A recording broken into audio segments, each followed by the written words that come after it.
Dear students, let us start the discussion on today's newspaper, that is 31st August 2016. The first article is related to health, that is ill health of the nation. Recently, National Health Accounts data was released, and this data clearly shows that the expenditure made by the government of India on health is less than the sub-Saharan Africa. So in sub-Saharan Africa, it is 2.9% of the GDP which is spent on the health, but in India it is close to 1%. And in this, the health is a subject in the state list, and the states spend less than 0.75% of their 0.5% of their GDP. So in this context, the universal health coverage is a major challenge in India. So 64% of the total population in India are dependent on public health care. And again, more than 60% of the expenditure made by the people, it is the out-of-the-pocket expenditure for health. So in this scenario, India has to bring in universal health care coverage as soon as possible. The two major components of the expenditure for the people are, one is related to medicines, the other one is related to the medical procedures. With regard to the medicines are concerned, India is the capital for generics. But however, India is unable to use that strength for the universal coverage in India itself. For this reason, Indian government can centralize the procurement of the medicine, and then it can distribute it to the states. If 0.5% of the GDP is spent onto this, all essential medical drugs can be covered.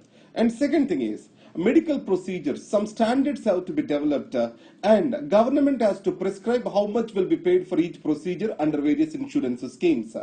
And also a regulatory mechanism has to be created to verify the hospitals are following the established standards of practice or not. If these two things are being ensured, we can achieve a significant progress in universal health coverage. In this context, the Thailand is a significant example for India.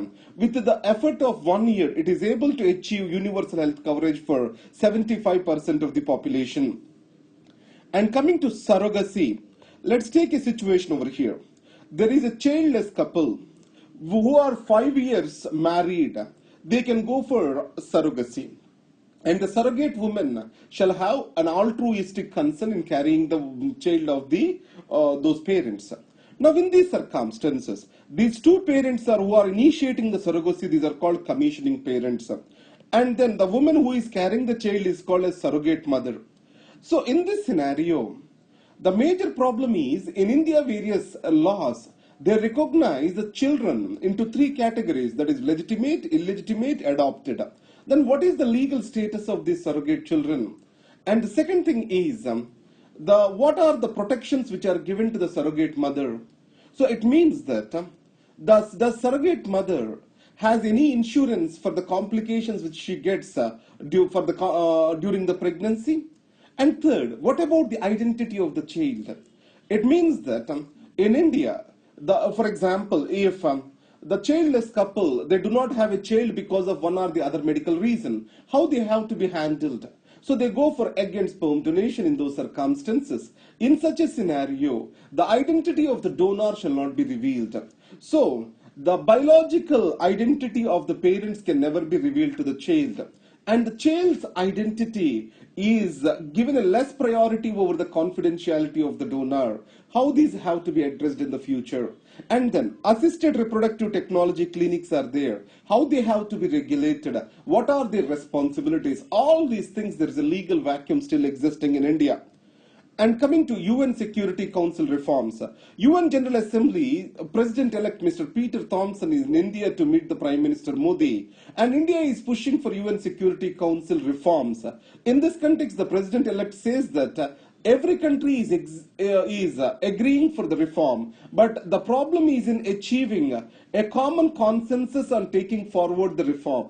How the structure of the reform has to be. So in this case, for example, the G4, the four different countries, they are come together, and every bloc there is an opposition for their entry. For example, Japan is opposed by China, India is opposed by Pakistan, Germany is opposed by Italy. So in Brazil is opposed by the other countries. That means that so the G4 has their own limitations towards achieving a consensus.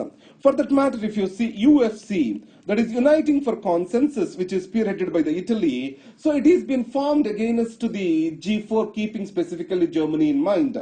And then coming to what is the role played by UN in post Second World War scenario. So UN might have its failures, but the president-elect says that its success has to be gauged on what it has prevented the world from.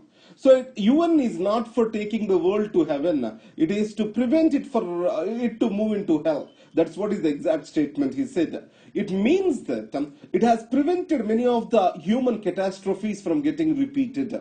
So that's the greater success. On the positive side, the development of sustainable development goals and providing for peacekeeping missions, all these are to the success of the United Nations. Coming to Limowa Embrace. There are 4 foundational agreements for defense cooperation with the United States of America. One among them is Limowa, the Logistics Exchange Memorandum of Agreement. So the left is criticizing that India is embracing the United States and it may compromise the strategic autonomy of India. So in this scenario, what this agreement is all about? So US can use the bases of India, and also India can rehaul, provide for maintenance and other facilities to the military of United States of America. So to the armed forces of US. India in return can gain the same thing from USA. And it is not an exchange just without any monetary benefit. So this is going to provide for seamless accounting of expenditure involved on both the sides. For example, a ship from US, it has been stuck somewhere in Malacca Strait. It can come to India and get overhauled or repaired, and then it can get into the waters again. And India will maintain an account of that. And similarly, if India is evacuating some people in Middle East, and some problem has come to our ship, it can go to United States base over there and it can get it solved, and it can come back to India. So US will maintain the account for that expenditure. So in this scenario, the majorly Limowa has to be seen more as a seamless accounting procedure for the assistance received by military on either side. It is not about establishing United States base in India. US has bases across 100 countries. It is not just US establishing the base in India. And second thing is, every cooperation or every docking of a ship or every landing of a military flight, it will be evaluated on a case-to-case basis. So India need not be worried. And recently India has evacuated many of its citizens from various countries.